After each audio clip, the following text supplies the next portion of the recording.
الحمد لله والصلاة على رسول الله وبعد. الحديث الخامس والثلاثون عن أبي هريرة رضي الله عنه قال قال رسول الله صلى الله عليه وسلم: لا تحاسدوا ولا تناجشوا ولا تباغضوا ولا تدابروا ولا يبع بعضكم على بيع بعض وكونوا عباد الله إخوانا. المسلم أخو المسلم لا يظلمه ولا يخذله ولا يكذبه ولا يحقره. التقوى ها هنا، ويشير إلى صدره 3 مرات: بحسب امرئ من الشر أن يحقر أخاه المسلم. كل المسلم على المسلم حرام دمه وماله وعرضه. رواه مسلم. وأخرجه مسلم في كتاب البر والصلة وفي الآداب. دا حدیث 35 نمبر حدیث تے پا 40 نووی کے 42 احادیث تی دا 40 پا دے کے 35 نمبر حدیث تے. دا حدیث دا حضرت سیدنا ابو حریر رضی اللہ عنہ حدیث تے. اول ترجمہ کوما. قال دا فرمائی چی قال رسول اللہ صلی اللہ علیہ وسلم، نبی علیہ السلام فرمائی لی دی: لا تحاسدو، یو بل سرکینہ مکوئی، ولا تناجشو، او تاسو تناجش مکوئی. لا تناجشو، تاسو تناجش مکوئی. تناجش لفظ نوی راغے، دی وضاحت بن شاء اللہ تعالی ورستو کیگی. خود تناجش اصل کی دا عام تربانی پا معاملاتو کیگی. چی یو سڑے دے او داغه د چا سره بزنس او بیع کیگی، په 1 لک روپی ولا یو غوا ورکی، او ستا خو خدا ده چې دا بیعونه شي، ځان له دا غوا نه لې خور دوی چې مالی په 15,000 د پاسه په 1 لک باندې راکو، ریټه سي خرابې. دا غلط کار دی. مطلب د دې دا دی چې یا مشتری ته نقصان ورکی او یا بای له څه فایده ورکی، او دا یو قسم څه کمیشن میشن ته اړولې ده، نو دې ته ویل کېږي تناجش. ولا تناجشو معنی دا ده یو د بل د پاسه مرا پاروي. ولا تناجشو، تناجش مکوي، یو په بل باندې مرا تیزوي. دی پښتو کې موږ معنا کوو لا تحاسدو، حسد مکوي د یو بل سره.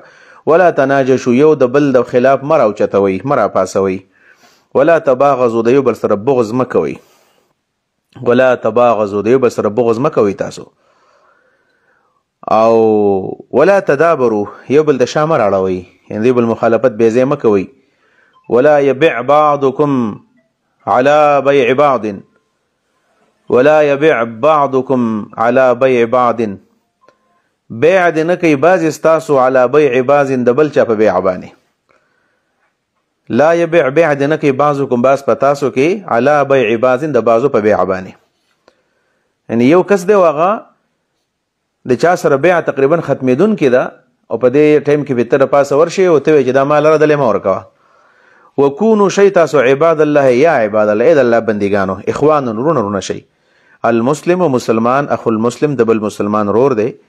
لا یظلمه، ظلم بنکی په بل مؤمن باندې. ولا یخذله، رسواکی بینو، شرمی بینو. ولا یکذبه، دروغ بنوي د خپل رور ته.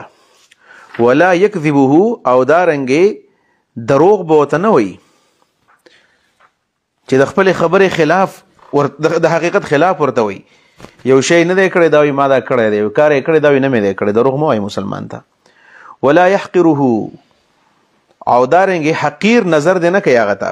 ولا يحقره یعنی ولا يستصغره، داسې نه چې ځان اوچت ګڼي، ځان دې اوچت نه ګڼي په هغه باندې. التقوى ها هنا، نبی علیه الصلاة والسلام تقوا دلته ده داسې. ويشير الى صدره، نبی علیه السلام اشاره کوله خپل سینې ته 3 مرات درېزل. التقوى ها هنا، التقوى ها هنا، التقوى ها هنا. یعنی تعلق د زړه سره دنه دی، پر زړه کې تقوا ده، د ظاهر لباس سره د تقوا سره تعلق نشته. بیا نبی علیہ السلام چې بحسب امرئ من الشر، د سړی د شر د پاره دا کافی ده، ای يحقر، چې دا سپک وګوري، اخاه خپل رور ته، المسلم، چې دا مسلمان دی.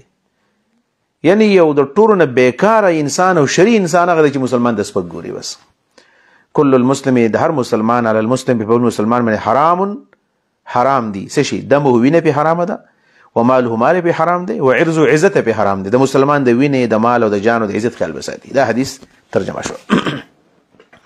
په دې حدیث کې نبی کریم صلی الله علیه وسلم د مسلم برادری او د مسلمان برادری خدو خال بیان کړی دي چې مسلمانان په خپل منځ کې وخت څنګه تیری. زمنګ دین خو د اجتماعیت دین دی او زمنګ دین به داسې وي چې د مسلمانان به یو ځای اوسېږي. داسې به نه وي چې بس خلوت دی او هر سړی ځان له خپل وخت تېروي او لکه څنګه چې مشهوره ده چې یاره زه د چا په قبر کې نه سملم او زما په قبر کې څوک نه سملي او پلانی ښه سړی د چا ملاس ته غوا نه پاسوي. نه دا خبرې نه. زمنګ په اسلام کې د اسلامي معاشرې تصور دی. اسلامي معاشرې تصور دی. اسلام کې چې څنګه د خپل د فرد اصلاح ده دغه شان د معاشرې اصلاح ده. دغه شان د معاشرې اصلاح. په دې وجه باندې مولانا مودودي رحمه الله په یو وخت کې 4 نکات ایجنډا پیش کړی و. مولانا مودودي رحمه الله ویلو چې موږ غواړو چې د جماعت اسلامي پاکستان 4 نکاتی پروګرامي. یو دا چې زمون کار دی د جماعت اسلامي کار دی د تحریک د فکر مودودي کار دا دی چې دا به تطهیر افکار کوي. تطهیر افکار معنا فکر به جوړي، د فکر صفائی به کوي چې موږ ورته یو قسم تزکیه العقیده وایو. دا عقیده صفا کوي. یو دا ده جماعت د دعوت مطلب دا دی. دویم نمبر دی تعمیر سیرت. د عقیده د تطهیر نه پس بیا د سیرت تعمیر به کوي، کریکټر بیلډینګ به کوي، کاونسلینګ به کوي، غلط اخلاق غلط افعال دا به ختمي. د تعمیر سیرت دی. دریم نمبر بیا سره د تعمیر سیرت چې کله وزګار شنو دریم کار به زمونږ د اصلاحي معاشره بیا معاشره بدلول دي. اسلامی معاشره یا اسلامی انوایرمنٹ جوړول د جماعت اسلامی مقصد دی. او څلورم نمبر بیا دغه نورستو بیا د اصلاح نظامی حکومت د نظامی حکومت اصلاح کول. که حکومت بالفرض په غلط طرف روان دی اغیله صحیح ډایرکشن ورکول، په صحیح لار روانول. دا مولانا مودودي فکر 4 نکاتی ایجنډا و 4 نکاتی فرمولا و. ته دې مطلب هم دا چې دا نه ده چې مسلمان و مسلمان کې به کار نه لري. نن د خلکو سوچ دا دی چې بچا کې کار ملره چې څوک څه کوي هغه وکړي. دا غلط تصور دی. مسلمان به وایي دی ته چې د ده به بل کې کاري بل ته به لار ښیي. موږ تیر حدیث 34 حدیث ویلو که نه چې من رأى منکم منکرا فلیغیره بیدی، په لاس باندې په ژبه باندې او په زړه باندې. ذلک اضعف الایمان. یعنی منکر به خامخا بندی دا کېدی نشي چې په یو ځای کې منکر کېږي او ته بس وایې چې بس کېږي به. دا غلطه خبره ده. نو د اسلامي معاشرې خدوخال دا دی چې مسلمانان به په اجتماعیت کې وخت تېروي. نبی علیه الصلاة والسلام چې مدینې ته لاړو نو اولنی کار یې مدینه کې څه کړی؟ مدینه کې نبی علیه السلام 4 ورځې د جمعې مونځ کړی دی. اوس په مسلم معاشره کې خو به ګوره جماعت کې به خلک یو ځای پاتې کېږي، په حجره کې به پاتې کېږي، غم خدي به یو ځای، په کور کې به وي، ورونه به وي، خویندې به وي، مور او پلار، کلاس دی، مدرسه ده، سکول دی، انسټیټیوشنز دي وغیره وغیره. پارلیمنٹ دی، عدالت دی، عدلیه. دلته به څنګه وخت تېرو؟ نبی علیه الصلاة والسلام اصول بیان کړي دي. نمبر 1 لا تحاسدوا. حسد دی بل سره مه کوئ. لا يحسد بعضكم بعضا. حسد څه ته وایي؟ تمني زوال النعمه عن الغیر. تمني زوال النعمه عن الغیر. چې الله په چا احسان کړی دی تا رمان کې چې الله د نیواله یې مال راکوي، مال مه راکوه خو د نیواله. دا ولې دا مالدار دی؟ دا غلط کار دی. ابن تیمیه رحمه الله فرمایي که نه حسد څه ته وایي؟ کراهة ما انعم الله به علی الغیر. یعنی الله چې په چا انعام کړی دی ته په دې باندې نه خوشحاله چې دا ولې الله دله ورکړی دی. دې ته ویلی کېږي حسد. حسد دا خو په هر انسان کې ما خلل الجسد من الحسد. یو بوټی هم د حسد نه خالی نه ده. خو ابن تیمیه فرمایي لکن الشریف یخفیه واللئیم یبدی. شریف سړی چې دی شریف دا به پټی او رزیل سړی به ښکاره کوي. حسد نو کینه خو پر انسان کې چې د غوښې نه جوړې کینه به پکې حسد به پکې وي. خدا به موږ پټو. حسد داسې ګناه ده چې دا د انسان نیک اعمال ختموي. نو لا تحاسدوا، یو بل سره حسد مه کوئ. مطلب دا دی چې داسې تاسو ځان جوړ کړئ چې کله حسد راځي نو حسد دباوهئ. تاسو حسد دباوهئ. حسد ډېر غټه ګناه ده. ګناه کبیره کې د دې شمار شوی دی. البته یو ته غیبته وي. امام بخاری باب قیم کړی باب الاغتباط. غیبته دی ته چې الله تعالی دله د مال ورکړی مال هم راکړه. ټیک ده. دله د علم ورکړی مال هم راکړه. دله د مدرسه ورکړی مال هم راکړه.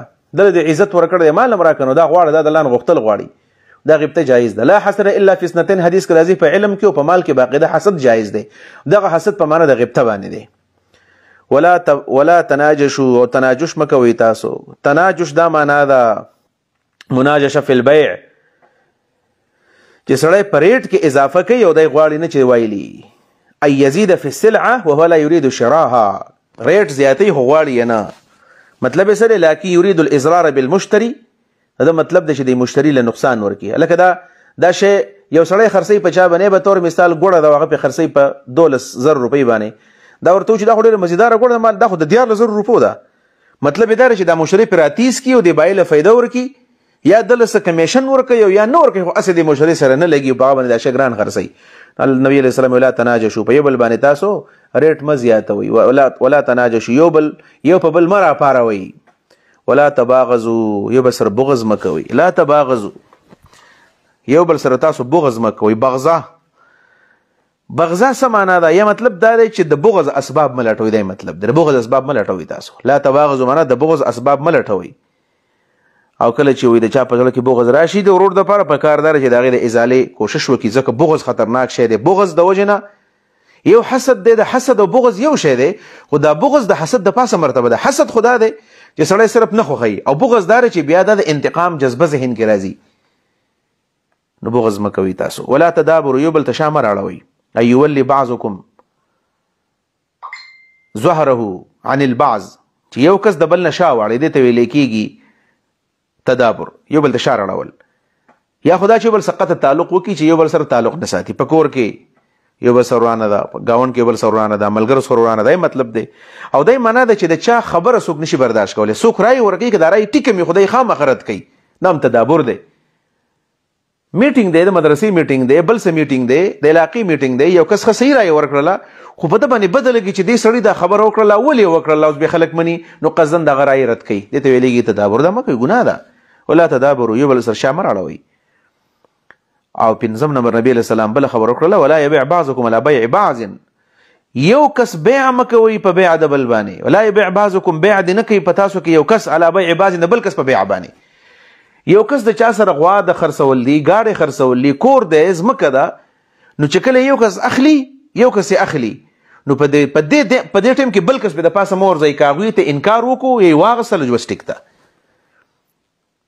دا نن سبا ډېر غټه مسله ده چې څوک ځمکه نشي اخیستی، چې الي پټه بیلي. ولې چې اخلي هلته خلک راپاسي، یاره دا ګور ته پلاني ستا ګاونډ کې ځمکه واغسته، پلاني ځمکه واغسته، پلانی قوم والا راغی او دا وشول هغه وشول. دا ډېرې غټې مسلې دي. نن سبا د مسلمانانو معاملات دومره خطرناک حد ته رسېدلي دي، یو مسلمان په بل مسلمان باندې سود نه کېږي چې پټی والي، ځمکه والي، کور والي. دا ولې؟ دا مسلماني موږ پرېښې ده. نبي علیه الصلاة والسلام فرمایي داسې مه کوئ تاسو. یو کس دی او د بل سره بیع روانه ده، ته مه ورانوه. مکه چې بیع وکړي، تا ته الله تعالی د شفعې حق درکړی ده، شفعه په هغې باندې بیا وکړه، ولې ورانئ؟ خو بله مسله دی چې نن سبا یو بل دروغ ویلی کېږي چې کله یو کس د بل سره څه بیعه کوي، پټی مټی الي، نو شی به پرې پنځه لکه یو لیکي به ولکه. لکه ولې دا لیکي؟ یاره چې بل کس یې وانه لي. په طور مثال زه په دې مولانا موسی خان باندې ځمکه خرڅومه په 10 لکه، او دا ما ته وایي چې یاره داسې وکړه، ته په دې کې 1200 ولیکه، 12 لکه ولیکه، او زه به که 12 لکه ولیکم، 12 لکه ولیکم، او ما اغستې په 10 لکه ورکړې ده، دا 2 لکه روپۍ ما دروغ ولې ولیکل. دویم دا چې اوس در دې وجې نه چې بل عمر زید بکر راځي، هغه دا ځمکه ونه لیکه، هغې الي، هغه به څه کوي؟ هغه به داسې وکړي چې دغې موسی خان به یې به 12 لکه روپۍ ورکړي، او ته چې دا ځمکه ماله راکړه، نو ما ته به کې څه فایده شوله؟ ما په 10 لکه ورکړې وه، هغه په 12 لکه خرڅه کړله، 2 لکه یې وګټلې، بې ځایه مې بل کس ته پیدا ورکړه، د ګناه.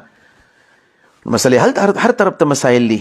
ولا یبیع، څنګه چې نبي علیه السلام فرمایي چې ګوره لا یخطب بعضکم علی خطبة بعض، یو کس د بل کس په خطبه مه ورځئ. یو کس د چا سره رشته کېږي، نو ته بسې مه ورځه، مکه که هغه ته یې انکار وکړي او سره رشته وکړي. وکونو شئ تاسو عباد الله، د الله بندګانو ده. وکونو یا عباد الله، کونو شئ تاسو، چا ته وایي؟ عباد الله ته وایي، یا عباد الله. کونو شئ تاسو عباد الله، یا عباد الله، اخوانا ورونه د الله ورونه، بندګانو ورونه شئ، یعنی مثل الاخوان د ورونو په شان وخت تېر کوئ، بغض ولې کوئ، حسد ولې کوئ.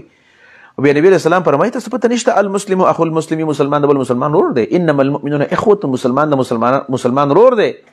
مؤمنان کل جسد الواحد، یو بدن په شانتي دي. لا یظلمه، ګریات ساتي، مسلمان وبل باندې ظلم نه کوي. ولا يخذله، شرمۍ به نه مسلمان بل مسلمان، لا يخذله، یو مسلمان بل نه شرمۍ، هغه دغه د شرمولو کوشش به نه کوي. ولا يكذبه، دروغ به ورته نه وایي. لا يكذبه معنا دا چې لا يخبره بالكذب، په دروغ به نه خبرې چې دروغ ورته وایي. ولا يحقره، سپک به تم نه ګوري، دا به بل مسلمان ته مساوي نظر کوي، زما په شان مسلمان دی. المؤمنون تتکافأ دماؤهم، د مسلمانانو وینې یو شانتي دي. او التقوا ها هنا، نبی علیہ السلام تقوا په دې ځکه ده، تقوا د الله نه یره، تقوا ګوره دلته ده. او یشیر الى صدره 3 مرات، نبی علیہ الصلوۃ والسلام سینې ته 3 ځلې اشاره وکړه په دې ځکه ده، په دې ځکه ده. لہذا د تقوا تعلق د ظاهري لباس سره نه دی. موږ عام طور باندې کوشش داسې کوو که زنانم دي نو کوشش کوي چې غټه برقه په سر کړي، غټه لوپټه په سر کړي، که مولوي صاحب دی غټ پټکی په سر ول، غټ رومیال په سر ول، عام طور باندې تسبیح په لاس کې راغستل. موږ وایو چې خلک به ماته ښه وي، دې ته ټوخوالی نه، د تقوا لباس نه دی، دا دوکه ده، دا فراډ دی. تقوا تعلق زړه سره دی. ګوره زمونږ یو زمونږ د ظاهري څېره ده که نه، یو زمونږ پټه یو څېره ده الله ته. موږ کوشش کوو چې موږ د خپل ظاهري څېره خلکو ته برابر کړو چې یاره ګوره داسې ښه سړی دی، سپینې جامې دي، پټکی ټوپۍ وغیره رومیال. نو که موږ دا خلکو ته خو د الله خو موږ ته ګوري، زموږ څېره الله ته ښکاره ده، په هغې ولې موږ محنت نه کوو چې موږ حسد پرېږدو، موږ بغض پرېږدو، موږ دوکې پرېږدو، موږ ملاوټ پرېږدو. نو موږ خلکو ته یو شانتي یو، الله ته بل شان یو. اصل کې موږ خپله څېره راځي چې الله ته موږ برابر کړو، کومه چې پټه څېره ده، پټه څېره الله ته برابرول پکار دي، نه داسې چې موږ خپل ظاهري شکل برابر کړو. ټیک خبره ده چې ظاهري شکل هم برابرول پکار دي او باطني هم برابرول پکار دي، خو موږ عام طور باندې په ظاهر باندې ډېر محنت کوو په نسبت د باطن باندې. ګیره مې پرېښودو دروغ ویمه، یا دا چې زه دروغ ویمه، ملاوټ کوم، دوکې کوم، اغلا کوم، خو زه وایم چې په مونځ کې په اول صف کې یم، خلکو مخکې چندې ورکوم، د خلکو مخکې زه روجې نیسم، خلکو مخکې سبحان الله الحمدلله په تیزه تیزه باندې ویمه. دا دین نه دی، دا تقوا نه ده، دا دروغ دی. دا قسم خلک والله به جهنم ته، چې الله دې موږ د دې نه وساتي. لهذا اصل شی تقوا د زړه سره ده، یعنې زړه د الله نه ویروه. څه چې ستا په زړه کې دي هغه خلکو ته ځان پیش کړه چې خلک په تا باندې هغه شانې تړیل کړي. به طور مثال دننه زه ګنده یم او خلک ما ته لوی نوم وایي که نه، دا ټول دوکه نه ده، ځان هم دوکه ورکولي، خلکو هم دوکه ورکولي. دا خبره غلطه ده. بیا نبی علیه الصلاة والسلام فرمایي چې بحسب امرئ، کافي دی د سړي دپاره من الشر د شر نه، بحسب امرئ من الشر د سړي د شر دپاره دا کافي ده ان یحقره چې سپک وګوري اخاه خپل ورور ته، المسلم چې مسلمان دی. یو مسلمان چې یو مسلمان بل مسلمان ته سپک وکتل، دا شرعي انسان، دا ښه سړی نه دی. بل قوم ته سپک کتل چې خبره کوي د بل قوم خلاف به کوي، چې خبره کوي د بل برادرۍ خلاف به کوي، خبره کوي د بل تنظیم خلاف به کوي، د بل مسلمان ته سپک ګوري، دا شرعي سړی د نبي علیه السلام فرمایي. نښې دا ده چې کله یو کس د چا په قوم پسې لګیا او بس دا سړی ښه سړی نه دی. موږ ټول د آدم علیه السلام بچي یو. کل المسلم، د هر مسلمان علی المسلم په بل مسلمان باندې حرام، حرام دي. څو؟ 3 څیزونه حرام دي. د یو مسلمان په بل مسلمان 3 څیزونه حرام دي. خیال به ساتي، تحفظ به کوي. نمبر 1 دمه، وینه داغه، مسلمان وینه بنه توي، وماله مال دغه، مال به نه ضایع کوي، وعرضه عزت داغه، عزت به نه ضایع کوي. دا د مسلمان په بل مسلمان باندې حرام دي، دی معنا ده. دا د حدیثو دا فواید هم دي چې نبی علیه الصلاة والسلام زمونږ اخلاق جوړي چې موږ خپل اخلاق برابر کو، حسد نه، د بغض نه، کینې نه ځان وساتو، او مسلمان ته مسلمان په نظر باندې وګورو، د مسلمان په ښېګړه باندې راشو. ځکه نبی علیه الصلاة والسلام د تباغض نه، دغه شان د تناجش نه، دغه شان د تدابر نه، د تحاسد نه نبی علیه الصلاة والسلام منع وکړله. او بل چې د بل مسلمان ښېګړه څنګه حدیث کې راځي، خیرکم ينفع الناس، یو غوره انسان هغه دی د بل انسان په خیر باندې راشي. نن مؤمن تقریبا ځان جوړ کړی داسې دی چې بل مسلمان ته به زه تکلیف څنګه رسوم، بل مسلمان ته به تکلیف څنګه رسوم. نن یو مسلمان چېرته ځای کې ځمکه نشي اخیستی، که اخلي بل به د څوک راوچتی چې دا د نوا نه لي. نبي علیه السلام یې داسې مه کوه. نن یو مسلمان په بل ځای کې ښه رشته نشي کولی، څوک به ترې تنبی. دا اصول لی بهترین چې په دې باندې موږ عمل وکړو. الله تعالی په دې باندې موږ له خیر راکړي. الله تعالی دې موږ له په دې حدیثو باندې عمل کول توفیق راکړي. واخر دعوانا الحمد لله رب العالمین.